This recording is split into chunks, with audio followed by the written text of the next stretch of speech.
Look at this sweater. Go ahead. Really look at it. It's old. It's worn. There's a small hole near the left cuff that I could have fixed 100 times but never did. The color has faded from what was once a deep navy blue into something closer to the color of a winter sky. Pale, soft, tired. If you saw me wearing this on the street, you wouldn't think twice about me. You certainly wouldn't think, that man has figured out something most people never will. But that's exactly the point. This sweater is the most valuable thing I own. Not because of what it cost $12 on sale from a department store clearance rack, but because of what it taught me. And what it taught me is this. Everything you think you know about money, about success, about what it means to truly be wealthy, is probably wrong. Not a little wrong. Completely, fundamentally, dangerously wrong. And that wrongness is quietly stealing your life from you, one sleepless night at a time. From the moment you wake up in the morning and pick up your phone, the world is sending you one message over and over again in 1,000 different forms. You are not enough. Your car is not enough. Your house is not enough. Your clothes, your watch, your vacation photos, none of it is enough. And here is the truly sinister part. The people sending you that message are getting paid to send it. Every ad you see, every influencer you follow, every carefully curated highlight reel you scroll through at midnight, it is all designed with one purpose, to make you feel like you are one purchase away from being the person you want to be. That is the trap. And once you step into it, it is almost impossible to step out. We have built an entire culture around the performance of wealth. People are financing cars they cannot afford to impress coworkers they do not even like. They are renovating kitchens they barely cook in, putting themselves in debt for 6 years so that guests can admire the countertops. They are leasing lifestyles, plural, and paying monthly installments for the privilege of pretending. And the tragedy is not just the money. The tragedy is what the money was supposed to buy. Status, admiration, a sense of arrival. But here's what nobody tells you. The people you're trying to impress are too busy trying to impress you. It is a carousel of performers, and nobody is watching because everyone is too busy performing. The core truth that took me decades to understand is this. The appearance of wealth is the enemy of actual wealth. And the sooner you accept that, the sooner you can start building a life instead of a stage set. So let me ask you something honest. Are you building a life or are you building a stage set? Because there is a difference. A life is something you live inside of. A stage set is something other people look at. One gives you peace, the other gives you applause, and the applause always stops. But the debt never does. I want to tell you about a man named Richard Calloway. Richie. I knew him back in the early 60s, maybe 1962 or 1963. When Richie walked into a room, people noticed. He wore a suit that probably cost more than most people's rent. Italian fabric, perfectly tailored, the kind of suit that made you instinctively straighten your posture just by being near it. He drove a Cadillac. His wife had a fur coat. They lived in a beautiful brownstone on what must have been the nicest block in the neighborhood. Everything about Richie said money. Everything about Richie said, this man has figured it out. He came to see me once to get his shoes resold. Beautiful shoes. Expensive, well-made shoes. But the soles were worn completely through. Not worn down, worn through. These weren't shoes that needed a quick polish and a touch-up. These were shoes that had been walked into the ground because he simply could not afford to replace them. But Richie couldn't let anyone see him in cheap shoes, so he wore the expensive ones until they fell apart, then brought them to me and said, "Fix these. Make them last another year."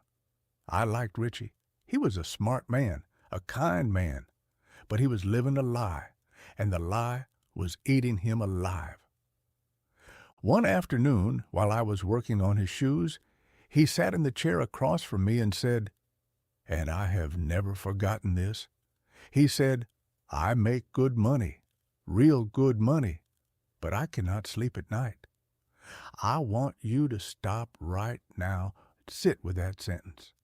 How many of you right now cannot sleep at night? How many of you are lying in bed at 2 in the morning doing math in your head, moving money from this account to cover that bill, calculating how long before something tips over? That is not just stress. That is your life being taken from you one night at a time, and you do not get those nights back. Nobody does. Richie had a heart attack in 1971. He was 44 years old. I went to his funeral. Of course I went. And while we stood there saying goodbye to a man in his prime, his wife Dorothy was already quietly calculating what would have to be sold. The Cadillac was leased. The brownstone had 2 mortgages. The fur coat was about to go to a consignment shop. The beautiful life, that gorgeous, impressive, enviable life, was a stage set. And when Richie died, the crew came and took the whole thing apart in less than a week. Here's the lesson. Stress does not just cost you money. It cost you years. It cost Richie everything. And he was not stupid. He was not weak. He was a smart man who got caught in the same trap this culture sets for all of us every single day. Now, let me tell you about Dom. Domenico. Everyone called him Dom.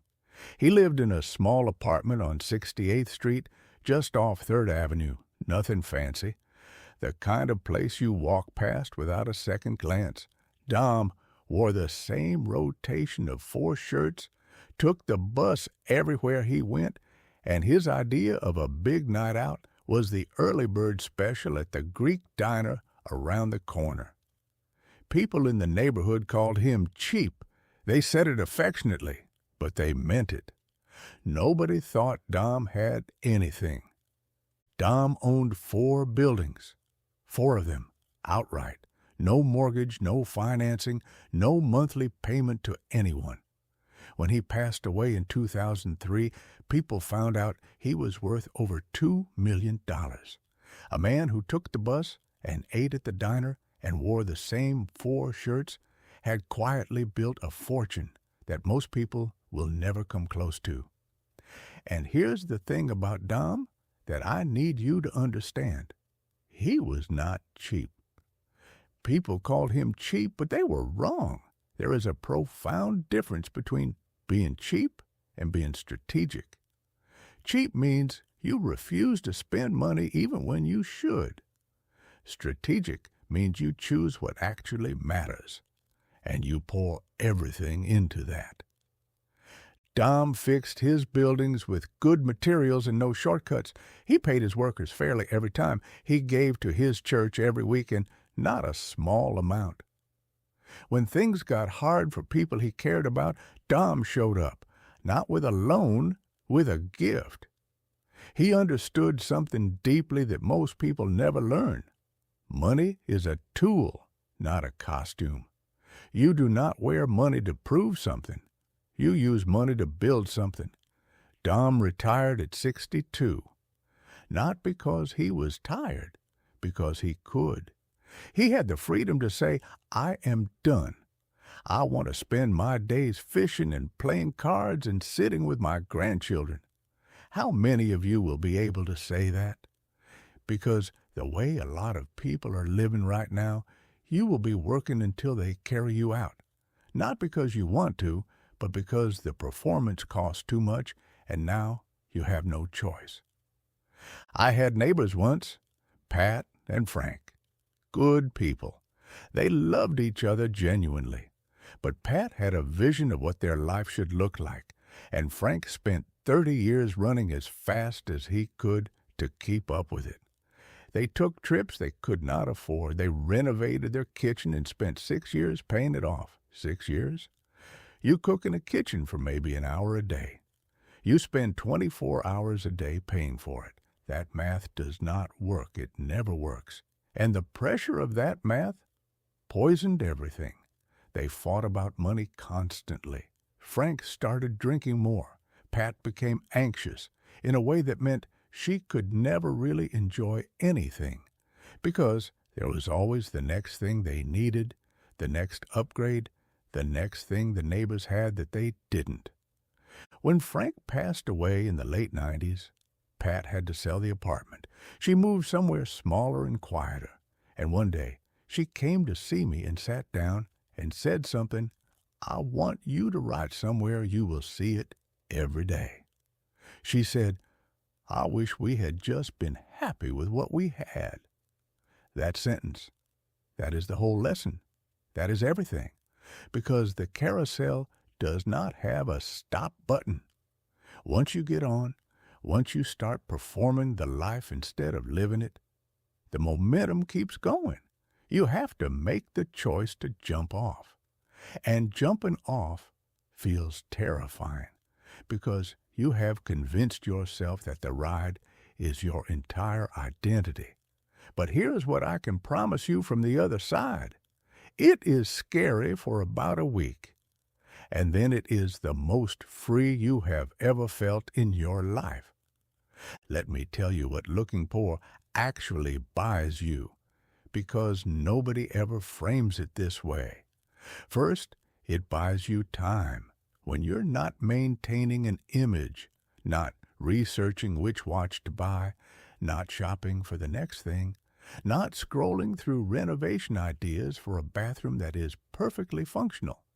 You suddenly have hours in your week that you did not have before, hours that you can spend on things that actually matter. A walk, a conversation that goes somewhere real, a book, a meal cooked slowly and eaten without hurrying. Those are not small things. Those are your life. Second, it buys you real friendships. When you stop performing, you stop attracting an audience, and instead, you start attracting people who are interested in you, the actual you, not the curated version.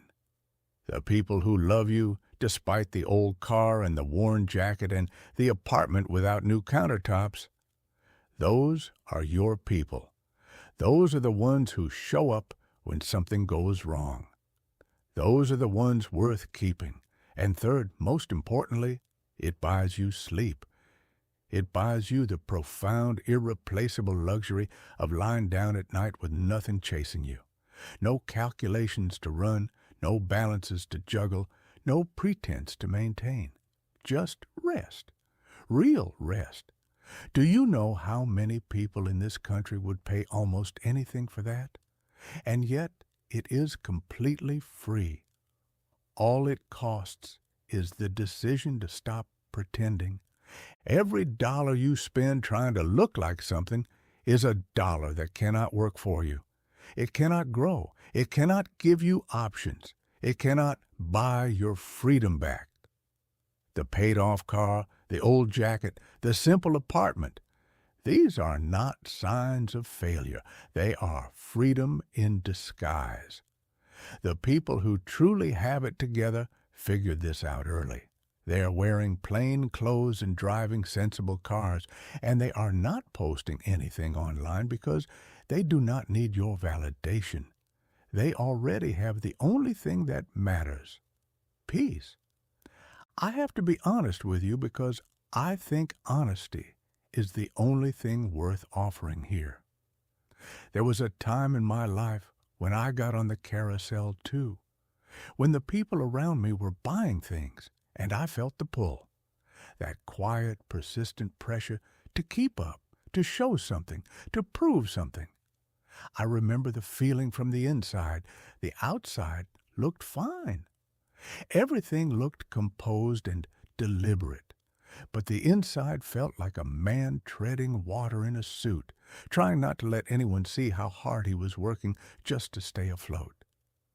The performance costs you more than money. It costs you the energy you need for things that actually matter. It hollows you out from the inside while polishing your surface. The moment I stepped off was not dramatic. It was not a speech or a resolution. It was a quiet decision made alone that I was going to stop managing an image and start building a life. I drove the same car until it had nothing left to give. I wore the clothes I already owned. I stopped renovating things and started appreciating them. And slowly, not overnight but slowly, something in my chest unclenched. The weight that I had been carrying, the weight I had not even fully admitted was there, began to lift. That is what choosing yourself over your image feels like. It feels like breathing again. So, back to this sweater. $12 on sale. A clearance rack. The hole near the cuff that I never fixed and never will. When I wear this sweater, I am not wearing a piece of clothing. I am wearing a memory. I am wearing an afternoon spent laughing somewhere. The feeling of someone who loved me, not because of what I had or what I projected or what I could afford, but simply because of who I was. That is what this sweater holds. That is why it is the most valuable thing I own. And no store on earth sells what this sweater carries. I want to ask you something, and I want you to answer it honestly. Not to me, but to yourself right now. What does your stuff feel like? Your car, your clothes, your renovated kitchen, your new watch? What does it actually feel like when you touch it? Does it carry anything? Does it hold a memory, a person, a moment that mattered? Or does it just sit there, expensive and empty, requiring monthly payments and occasional maintenance and the ongoing effort of justifying why you have it? If the answer is nothing, if your things carry no memories, no meaning, no love, then it might be time to stop collecting things and start collecting moments. Because moments are free. Moments are the only currency that never devalues. And at the end, whenever your end comes, moments will be the only thing you kept. So here is what I am asking you to do. Starting today, not tomorrow, today, drive the paid-off car. Wear the jacket you already own. Skip the renovation. Cook the meal at home and eat it slowly. Stop performing for people who are not watching because they are not. They are too busy performing for you. Get off the carousel. It is the bravest thing you can do in a world that profits from keeping you on it. The richest people I ever knew looked like they had nothing. They took the bus. They ate at the diner. They wore the same 4 shirts. They slept deeply and woke up without dread and spent their days doing exactly what they wanted because they had traded the appearance of wealth for the actual thing. They had peace. They had time. They had freedom. They had everything. The $12 sweater made me a millionaire, not in my bank account. In my life. Go figure.